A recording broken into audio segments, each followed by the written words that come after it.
Today I answer the question, does my business insurance cover loss of income from the coronavirus? This is a question we've been asked, and you may be asking yourself if you've suffered a slowdown or economic loss due to the global outbreak of COVID-19 or coronavirus. Many business owners are thinking business interruption, also known as business income insurance, may cover them for claims related to supply chain problems, slowdown in business, or the actual shutdown of their business for a variety of reasons related to this virus. So does insurance cover this? In most situations, especially in the small and medium-sized business market, the answer is probably not. Business income insurance, which is part of the property portion of a business policy, has a specific trigger to coverage. That trigger is the direct physical damage to your property at a described premises which causes a full or partial cessation of business. The fact that a supplier is closed in China because of this virus and you're suffering a loss of income doesn't necessarily trigger coverage. In some property policies, especially for larger firms who have suppliers overseas,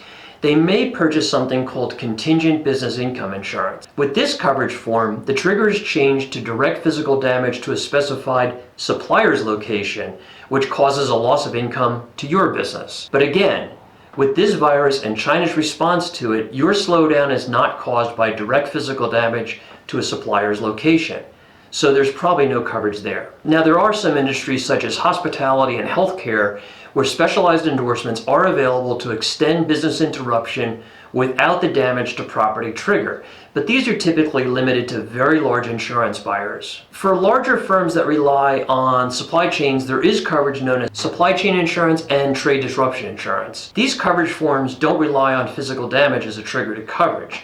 Instead, it focuses on loss of earnings and extra expenses which result from trade disruptions by a stated set of triggers and could be where there is some coverage.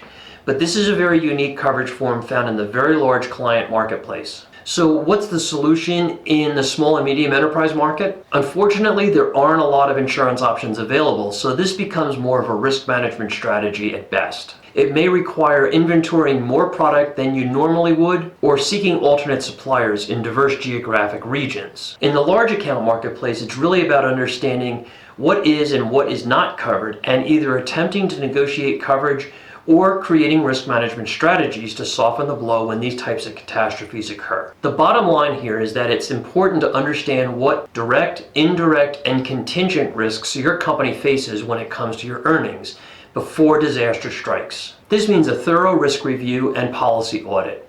If this is something you'd like to undertake, please contact me as I have the experience and expertise to assist you in these areas. Thanks.